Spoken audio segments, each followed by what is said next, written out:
আসলে মানুষকে আল্লাহ সুবহানাহু তাআলা কেন সৃষ্টি করেছেন, আর আমরাই বা পৃথিবীতে কেন এসেছি, আর আমরাই বা পৃথিবীতে কি করতেছি, এত কিছু করার পিছনে আমাদের উদ্দেশ্যই বা কী, আমাদের লক্ষ্যই বা কী।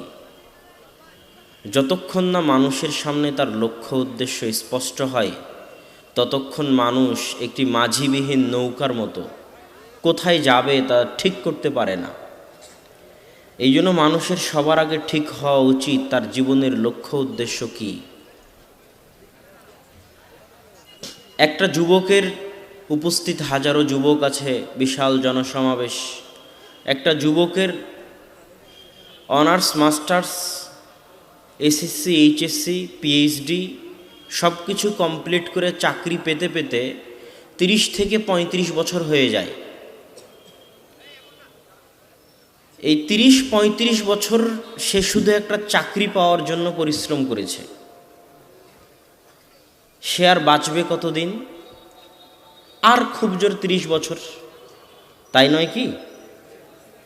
তো মাত্র 30 বছরের নিশ্চিতভাবে জীবনযাপনের জন্য সে তার পূর্বের 30 থেকে 35 বছর কঠোর পরিশ্রম করেছে।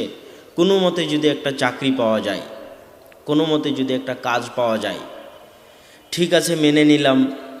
30-35 বছর পরিশ্রম করলো চাকরির জন্য, তারপর চাকরি পেয়ে গেল, টাকা পয়সা উপার্জন হচ্ছে, ব্যাংক ব্যালেন্স জমা হচ্ছে, ছেলে মেয়ে মানুষ হচ্ছে।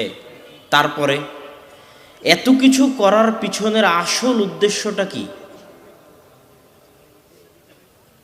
রাসূল সাল্লাল্লাহু আলাইহি ওয়াসাল্লাম এক হাদিসে বলছেন, ইয়াকুল ইবনু আদম, আদম সন্তান বলে, মালি মালি মালি, আমার টাকা আমার টাকা আমার টাকা।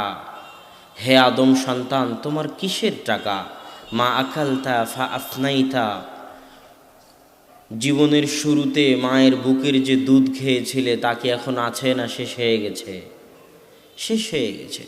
সকালে যা খেয়েছো দুপুরে তা হজম হয়ে যায়, দুপুরে যা খেয়েছো রাত্রে তা হজম হয়ে যাবে, রাতে যা খাবে সকাল হতে হতে তা হজম হয়ে যাবে। টাকা দিয়ে তুমি কি করো? টাকা দিয়ে তুমি খাবার কিনো, চাউল কিনো, ডাল কিনো, রুটি কিনো, খাদ্যদ্রব্য কিনো।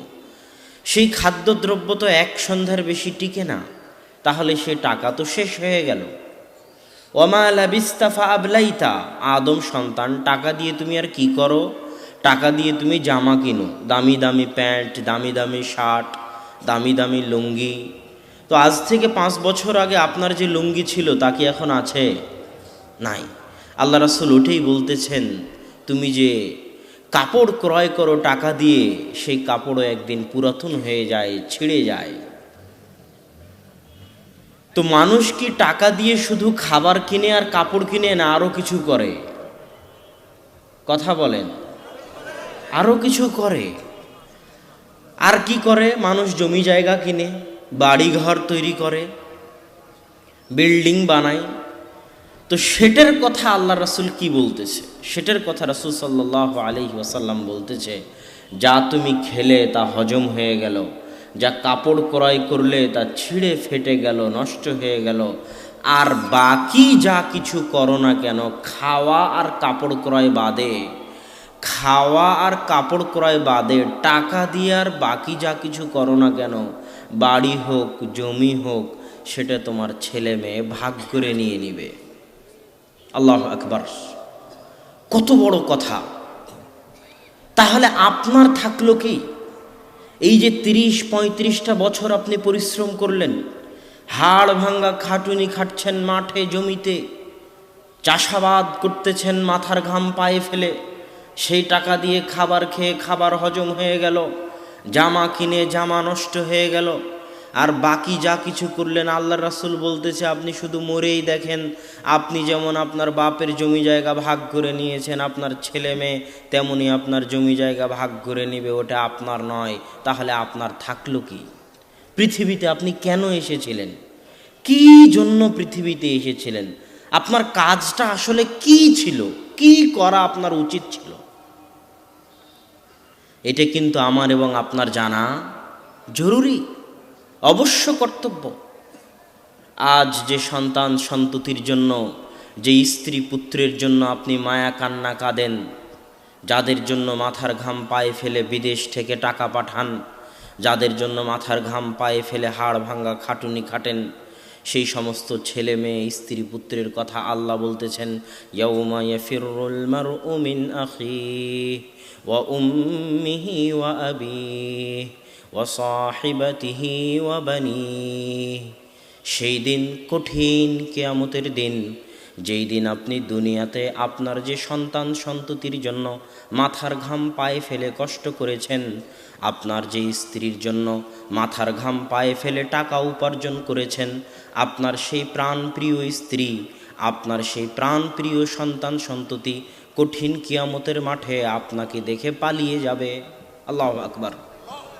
আমি বলিনি, আল্লাহ বলছেন কোরআনে। আর আল্লাহ সুবহানাহু তাআলা যা বলেন সত্য বলেন। তাহলে সেই কিয়ামতের মাঠে আপনার জন্য কি থাকলো? পৃথিবীতে আপনি তাহলে কেন এসেছিলেন? আপনার কি করা উচিত ছিল? আপনি কি সাথে নিয়ে গেলেন? কঠিন কিয়ামতের মাঠের বিষয়ে আল্লাহ সুবহানাহু তাআলা বলছেন, ফাআম্মা মান উতিয়া কিতাবাহু বিয়ামিনিহি। কঠিন কিয়ামতের মাঠে যার ডান হাতে আমলনামা দেওয়া হবে, সে কি বলবে?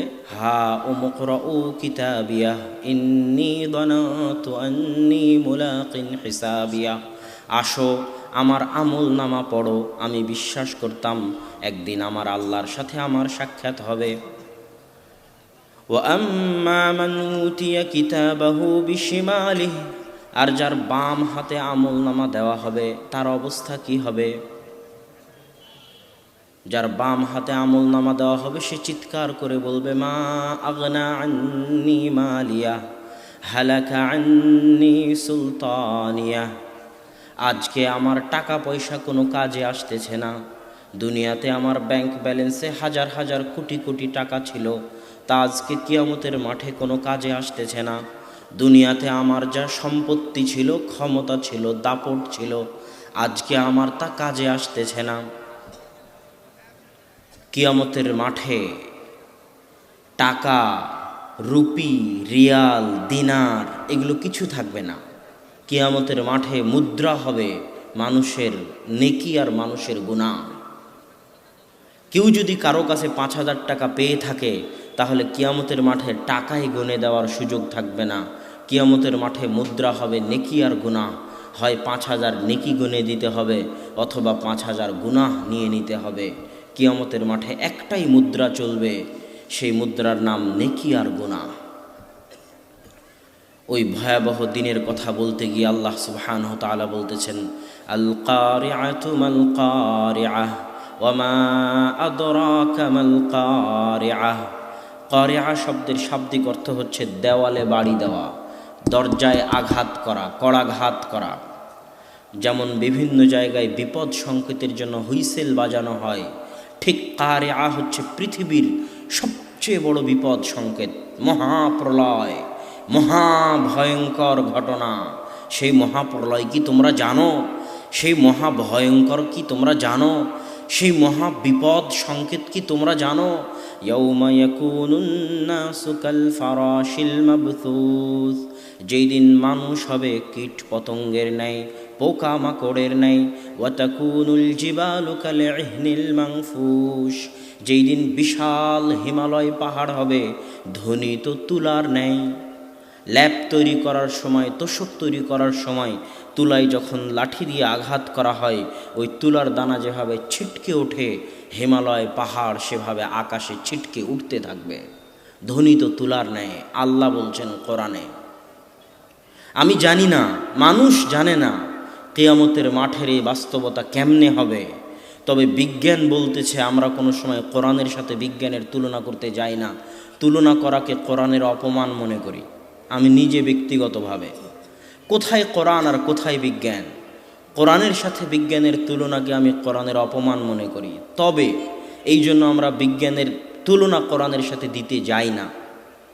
তবে বিজ্ঞান বলতেছে যে আজকের পৃথিবী যত হাজার কিলোমিটার গতিতে ঘুরতেছে, পৃথিবী ঘুরে যত হাজার কিলোমিটার গতিতে ঘুরতেছে শূন্যের এই পৃথিবী, যত হাজার কিলোমিটার গতিতে ঘুরতেছে এই পৃথিবীকে যদি আল্লাহ 1 সেকেন্ডের জন্য থামিয়ে দেন, তো এই পৃথিবীর গায়ে যত বিল্ডিং, যত পাহাড়, যত মানুষজন বসবাস করতেছে, এই ঘুরন্ত পৃথিবী 1 সেকেন্ডের জন্য থেমে গেলে পৃথিবীর হিমালয়, পাহাড়, মানুষজন, 100 তলা বিল্ডিং সব অত হাজার কিলোমিটার গতিতে আসমানে উঠতে থাকবে। এটা বিজ্ঞান বলতেছে। বাকি সূরা কারিআর এই বাস্তবতা কেমন হবে কিয়ামতের মাঠের, তা আল্লাহ সুবহানাহু ওয়া তাআলা ভালো জানেন। এটা বলে আমি যেটা বুঝাতে চাইলাম, আমি আপনি দুনিয়াতে কি করতেছি, কিসের জন্য পৃথিবীতে এসেছি, আমাদের আসলে কি করা উচিত ছিল, কিয়ামতের মাঠে আমাদের জন্য কি কাজে দিবে, সেটা কি আমরা কোনো সময় ভেবে দেখেছি?